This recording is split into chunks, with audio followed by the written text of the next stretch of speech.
El siguiente segmento tiene contenido o opinión. La entrevista en A Primera Hora. Analizamos los hechos del momento junto a sus protagonistas. 7:30 en la mañana. Hay un libro, una novela de Juan Montalvo Fiallos llamada Los capítulos que se olvidaron a Cervantes. Voy a trasladar ese título y lo voy a adaptar a los ejercicios de debate, si les pueden llamar debate, estos foros que han tenido los candidatos presidenciales, los 16. Y hay capítulos que se los olvidaron a los candidatos y que también se les olvidaron a los moderadores y también se les olvidaron a los formatos y a las preguntas y a quienes hicieron las preguntas. Y parte de esos capítulos tienen que ver con los derechos. El momento que algunos candidatos además les preguntaron sobre derechos, no sabían qué decir. No tenían la menor idea. O sea, ni siquiera pretenden llegar a Carondelet y ni siquiera han abierto o la Constitución o instrumentos internacionales o han revisado algún resumen que pueda haber en Wikipedia para que entiendan el tema de los derechos. Y hay un tema del que muy poco se habló justamente en el debate este fin de semana, y es un tema que está allí justamente en la órbita de la discusión pública. La posibilidad de que Ecuador empiece a analizar la despenalización del aborto por violación. Recordar que sobre esto ya hubo un intento por parte de la Asamblea Nacional de incorporarlo dentro de las reformas al Código Orgánico Integral Penal. Finalmente no se logró aquello. Ese tema no fue aprobado por parte de la Asamblea Nacional, pero el debate ha reaparecido en el Ecuador a partir de lo que ocurrió en Argentina hace pocas semanas. La colega periodista Alondra Santiago tuvo el acierto de escribir este fin de semana un muy interesante artículo sobre este tema, donde aporta puntos para la discusión. Y le hemos invitado a la colega Alondra Santiago para hablar sobre aquello. Alondra, bienvenida, ¿cómo estás? Buenos días. ¿Qué tal, Fabricio? Qué lindo que me invites a tu programa, encantada, muchísimas gracias y nada, aquí estamos. Muy honrado por que hayas aceptado nuestra invitación. A ver, ¿cuál fue el eje central del artículo que tú planteas el último fin de semana sobre el debate respecto de la despenalización del aborto por violación? Así es, Fabricio, a mí la revista Opción S me dice para escribir este artículo que tenga que ver con este simbolismo que genera Argentina para el Ecuador en temas de despenalización del aborto. Recordemos que no estamos hablando de la misma situación, estamos hablando de que Argentina ya despenalizó, el aborto libre hasta la semana 14. Nosotros estamos hablando en Ecuador de la despenalización del aborto en casos de violación, incesto, malformación, etc. Entonces empiezo a escribir este artículo, pero me doy cuenta además de que realmente la esperanza que nosotros tenemos a veces cansa, a veces agota, porque ya hemos visto que en varias ocasiones movimientos, grupos, hemos intentado también de que la Asamblea apruebe esta decisión de despenalizar el aborto y no se ha logrado por diferentes motivos, tanto políticos, religiosos, etc. Entonces, el eje central de este artículo es exponer la grave situación que está viviendo Ecuador y sobre todo las niñas en Ecuador. Estaba justo leyendo algunos artículos que hablaban que en una semana de junio del 2020 se reportaron 119 casos de violación. Se denunciaron 119 casos de violación en tan solo una semana. Y estamos hablando que cada semana se reportan 42 casos de violación y abuso sexual. Entonces, estamos hablando de que aquí en el país hay una grave situación en cuanto a las violaciones y las niñas son las principales afectadas. Entonces, imagínate cómo nos sentimos nosotros, las mujeres, y sobre todo que estamos cercanas a niñas a diario, al ver que su vida queda completamente truncada al tener que parir, al tener que ya hacerse cargo de otra vida sin saber absolutamente nada de cómo hacerlo. Porque estamos hablando que no es solo cuestión de despenalizar el aborto, sino también de generar políticas públicas para tener clases sobre educación sexual en las escuelas, para saber sobre temas de anticonceptivos, para saber y apoyar este tema a largo plazo, porque estamos hablando de que no es posible que mañana en el buen caso se despenalice el aborto y después de 4 años venga otro presidente y diga, no, ¿saben qué? Me parece que es una mala decisión y retrocedamos. Entonces, creo que es una situación muy grave que no se está hablando en los medios donde se tendría que estar hablando. Vimos ayer el debate y tú lo planteaste, Fabricio. Me pareció indignante que el tema solo saliera una sola vez y al peor candidato se le pregunta, creería yo. Hablas de la pregunta a Giovanni Andrade, me parece, ¿verdad? Exacto, exacto. Me parece que la suerte nos jugó muy mal ahí, porque ya sabíamos que Giovanni Andrade realmente en todos los temas se desvió, no habló de manera concreta, simplemente hablaba del Estado minero. Y cuando le hacen la pregunta tan importante a Andrade, que yo quería escucharla de Yacu, quería escucharla de Arauz, de Lasso no, porque ya sabemos cuál es su posición, no es algo nuevo, él lo ha dicho, ¿no? Pero quería escucharlo de Freile, quería escucharlo de otros candidatos que de alguna u otra manera tienen un poco más de posibilidades. Pero Andrade lo que pregunta es, bueno, hay que ver por qué es que las niñas y los niños cuando salen a las calles tienen que cuidarse de los violadores. Y pregunta que por qué las niñas y los niños tienen relaciones a tan temprana edad. ¿Cómo va a ser una pregunta? ¿Cómo va a hacer esa pregunta un candidato? Cuando no es necesario salir a las calles, Fabricio, que los violadores están dentro de las casas, son los tíos, son los padres, son los abuelos, son incluso los vecinos. La mayoría de las violaciones a las niñas son precisamente por parte de los familiares, de personas cercanas. ¿Por qué preguntar por qué tenemos, o las niñas y las mujeres en general, tenemos que cuidarnos de los violadores? Porque existen.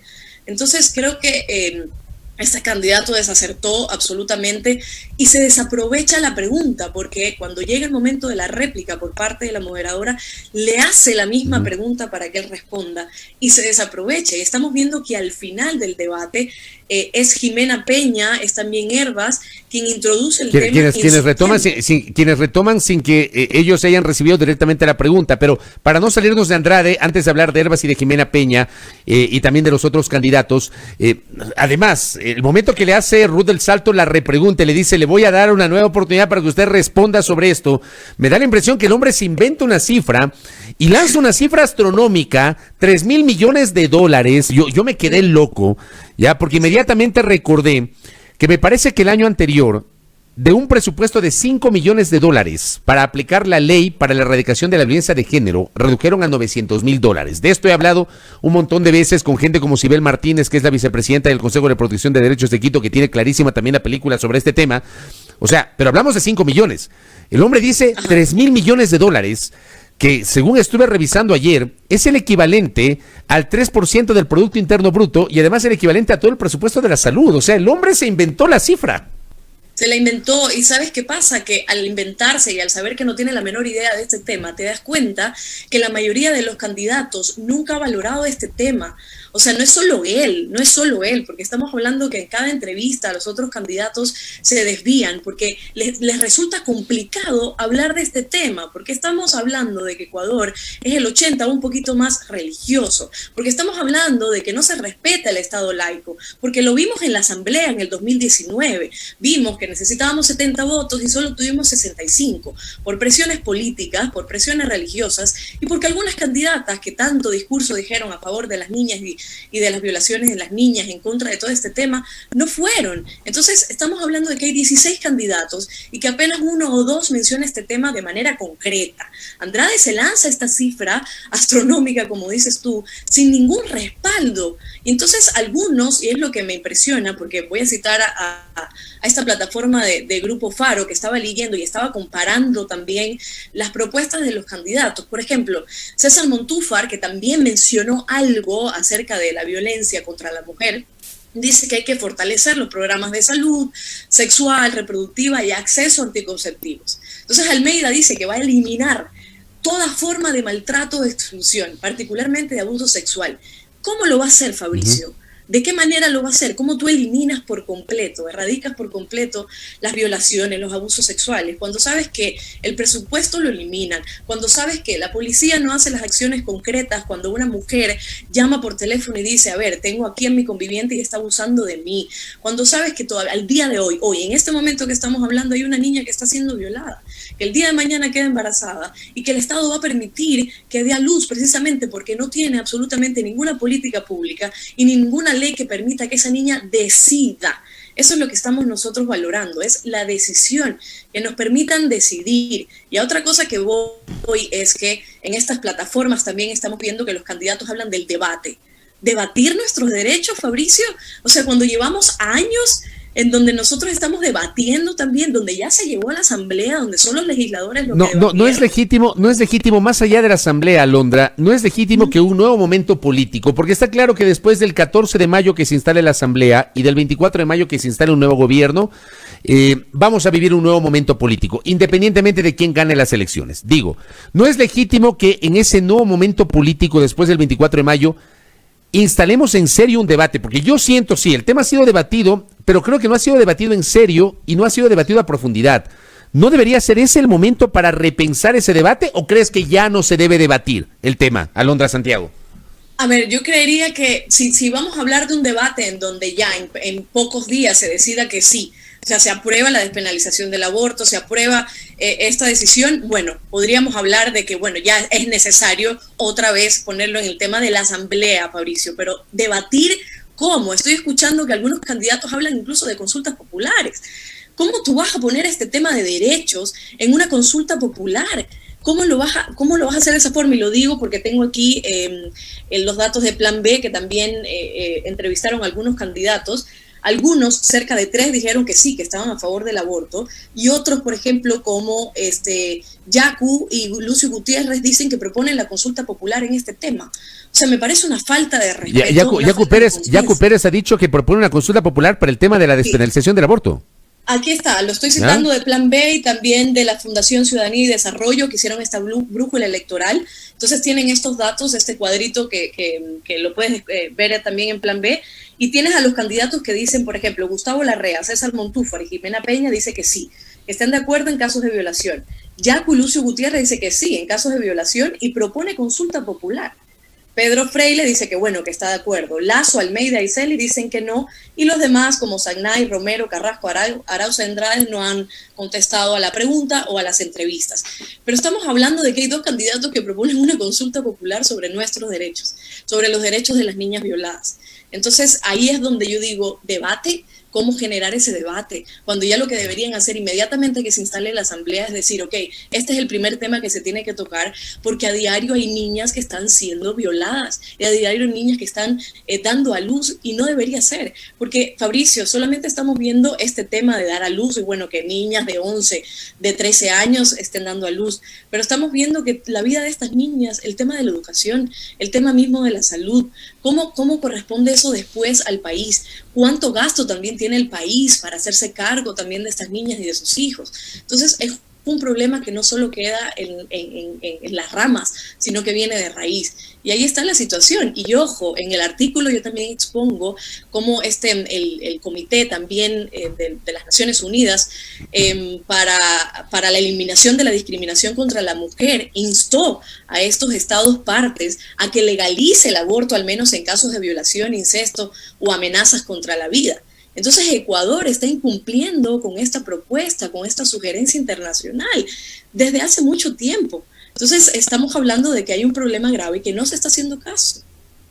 Yo pregunto en ese sentido, Alondra Santiago, porque de esto se viene hablando hace algún tiempo. La Asamblea perdió la oportunidad de haber tomado una decisión en serio sobre este tema. La verdad sea dicha, Jimena Peña, siendo legisladora y presidenta de la Comisión de Justicia y Estructura del Estado, incorporó este tema en el informe para votación del proyecto de reformas al Código Orgánico Integral Penal, y varias legisladoras que habían comprometido su voto finalmente no se sumaron. O sea, es simplemente revisar lo que pasó en la Asamblea Nacional. Pero digo, ¿será que después del 24 de mayo hay las condiciones para retomar este tema? ¿O tiene pocas expectativas Alondra Santiago sobre esto? Lo dije en mi artículo, Fabricio, ojalá me equivoque, quiero equivocarme, a mí no me gusta equivocarme, pero ojalá en este caso me equivoque, porque dependiendo de qué candidato también llegue a ser presidente, porque eso también depende de los candidatos que lleguen a la asamblea, veremos si es viable. Yo no estoy segura que apenas instalada la asamblea o el presidente se logre. Estoy optimista en el caso de que, por ejemplo, veo la decisión del 2019, solo nos faltaron 5 votos y como tú lo decías, algunas fueron obligadas a cambiar su decisión cuando ya habían dicho que sí y bueno, ya sabemos qué pasó en ese caso. Otras no fueron, entonces eso nos desilusionó, nos decepcionó, pero fueron apenas 5 votos. Vamos a ver, y espero equivocarme, que esto suceda, ojalá, pero no estoy completamente segura. Porque estamos viendo que dependiendo del candidato que llegue y cuáles son las posibilidades de algunos, ya hemos visto las encuestas, hay un gran problema. O sea, si llega Lasso, por ejemplo, estamos viendo, tengo amigas que están candidatas a la asamblea que están a favor del aborto, están a favor de la despenalización del aborto. Sin embargo, ¿cómo se va a realizar esta votación? ¿Va a pasar lo mismo que en el 2019? También estoy viendo que si llega Arauz, por ejemplo, estamos viendo que en el 2013 el propio Correa también habló y dijo, amenazó con esta renuncia, si es que... Claro, incluso se sancionó, fueron sancionadas 3 legisladoras en diciembre del año 2013, cuando se estaba aprobando el Código Orgánico Integral Penal. O sea, eso pasó, hay que decirlo. Así es. Entonces, cuando tú ves estos antecedentes, tú te quedas pensando en qué pasará, porque hay algunos, por ejemplo, Jimena Peña, que no es mala candidata, es la única que además ofrece este tema y lo pone sobre la mesa y lo pone de manera concreta, pero ¿cuáles son las posibilidades de que llegue, Fabricio? Entonces estamos viendo cuáles son los que realmente tienen posibilidades de llegar y ahí es donde yo me pongo a analizar qué va a pasar con nosotras las mujeres cuando la parte religiosa, cuando el tema religioso, el tema provida, cuando todos estos antecedentes que tiene cada uno en la mente y en el corazón se anteponen a la decisión sobre un derecho fundamental. Es un derecho humano el poder elegir, el poder abortar, incluso ya lo sabe Argentina, Cuba lo hizo primero en Latinoamérica, las Guyanas, estamos hablando de Uruguay, de algunos estados en México. Ojalá Ecuador pueda ser el siguiente. No lo sé, Fabricio. Sigo con la esperanza en alto, pero no lo sé. Correcto. Alondra, gracias por estos minutos para charlar sobre este tema que es polémico, es muy polémico. Por acá Esteban Mejía me había escrito y me dice, lo que se debe buscar es una campaña de socialización fuerte sobre la despenalización del aborto. Hay mucho desconocimiento de la gente. Esto es lo que produce un rechazo y que al final de cuentas es un peso para los políticos por no dar este paso, porque claro, hay gente que confunde despenalización con legalización y hay gente que cree que cuando se habla de la despenalización del aborto es para todos y no para estos casos de violación. Y esto genera conflictos. Ojalá que la sociedad pueda tener esa oportunidad de madurar mucho más en su concepción y entender la naturaleza de lo que se está planteando.